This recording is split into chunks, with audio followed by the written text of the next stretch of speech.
हुनुहुन्छ।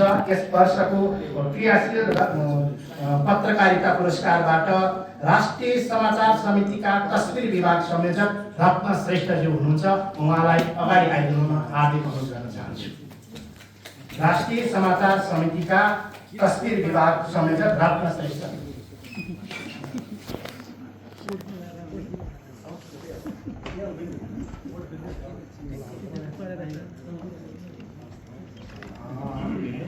यो सम्मान पत्रको ब्यौरा यस्तो रहेको छ।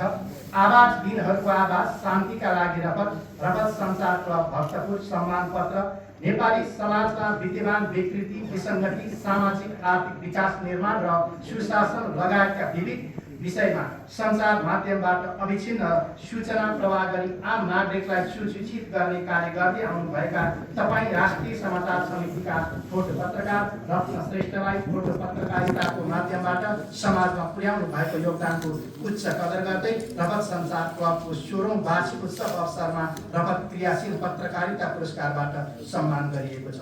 प्रमुख अतिथि नारायण भिजुक्चे, अध्यक्ष नेपाल मजदुर किसान पार्टी, त्यस्तै गरी सुशील बन्धु थापा अध्यक्ष रगत संसार क्लब इति सम्बत 2082 साल माघ 23 गते रोज छ शुभम। र उहाँलाई नगद त्यस्तै गरी दोसल्ला र फुलमालाद्वारा सम्मान गरिँदैछ। र फुलमाला रगत संसार क्लबका अध्यक्षज्यूले लगाइदिनुहुन्छ। सम्मान पत्र प्रमुख अतिथिज्यूले प्रदान गर्नुहुनेछ र त्यस्तै गरी दोसल्ला पनि प्रमुख अतिथिज्यूले लगाएर सम्मान गर्ने कार्यक्रम रहेको छ।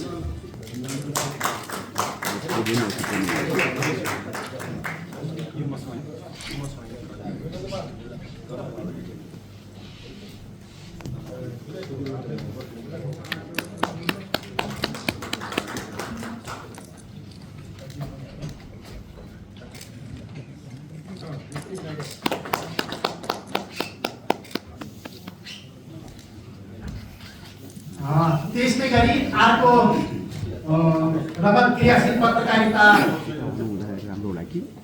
अर्को पुरस्कार रहेको छ।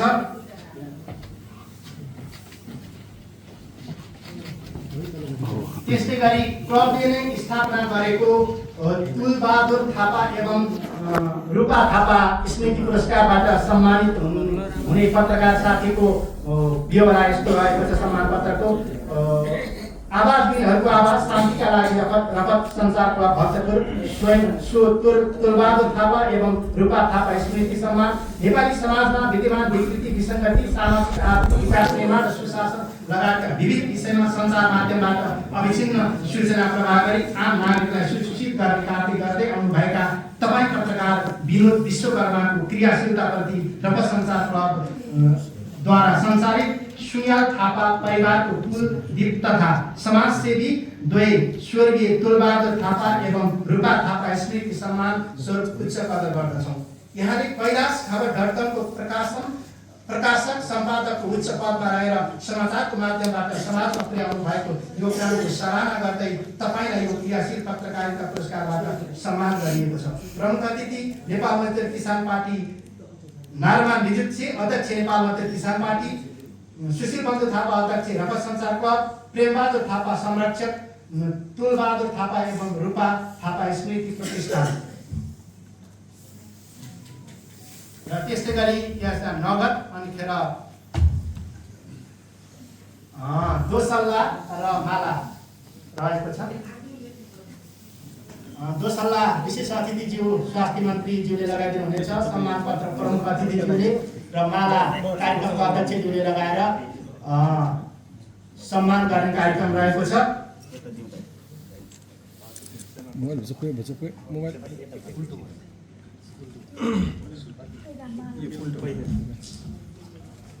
काम पछाडि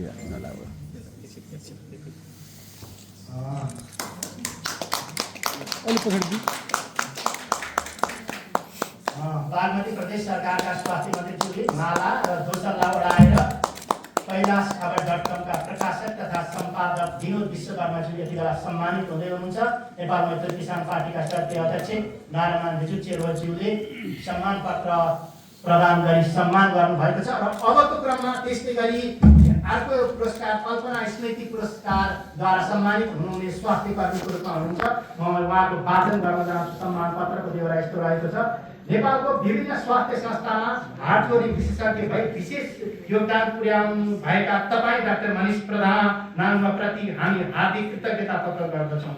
हाल तपाईँले भक्तपुर स्थित खोप अस्पतालमा हार्ट जोडी विशेषज्ञको जिम्मेवारीमा रहेर स्वास्थ्य क्षेत्रमा पुर्याउनु भएको विशेष योगदानको उच्च कदर गर्दै रगत सञ्चार क्लबको 16औं वार्षिक उत्सवको अवसरमा यहाँलाई रगत कल्पना स्मृति पुरस्कारबाट सम्मान गरिएको छ। आगामी दिनमा स्वास्थ्य क्षेत्रमा तपाईँको योगदानबाट नेपाली नागरिकले लाभ दिन सकुन् भन्ने कामना गर्दछौँ। प्रमुख अतिथि नारायण बिजुक्छे अध्यक्ष नेपाल मजदुर किसान पार्टी, सुशील बन्धु थापा अध्यक्ष रगत सञ्चार क्लब, प्रेमबहादुर थापा संरक्षक कल्पना स्मृति प्रतिष्ठान र यो सम्मान पनि प्रदान गरिदिनु म प्रमुख अतिथिज्यूलाई हार्दिक अनुरोध गर्न चाहन्छु। त्यस्तै गरी डाक्टर साहबलाई अगाडि आउनमा हार्दिक अनुरोध छ। त्यस्तै गरी यहाँ दोसल्ला र माला विशिष्ट अतिथि बागमती प्रदेश सरकारका स्वास्थ्य मन्त्रीज्यूले लगाइदिनुहुन्छ। त्यस्तै गरी सम्मान पत्र आज हाम्रा प्रमुख अतिथिज्यूले प्रदान गर्ने कार्यक्रम रहेको छ। डाक्टर मनिष प्रधानज्यूलाई म हार्दिक अनुरोध गर्न चाहन्छु। नेपालका विभिन्न स्वास्थ्य संस्थाहरूमा रहेर उहाँले स्वास्थ्य सेवा प्रदान गरिरहनु भएको छ। हाल उहाँ भक्तपुर स्थित खोप अस्पतालमा हार्ट जोडी विशेषज्ञको रूपमा कार्यरत हुनुहुन्छ। म डाक्टर साहबलाई हार्दिक धन्यवाद दिन चाहन्छु र आज हाम्रा प्रमुख र विशेष अतिथिज्यूलाई हार्दिक धन्यवाद दिनुभन्दा पनि अगाडि फेरि हामीले सम्मानकै क्रममा विशेष गरी पर्यटन क्षेत्रमा क्रियाशील रहेका व्यक्तिहरूलाई मायाको चिह्न प्रदान गर्ने कार्यक्रम रहेको छ।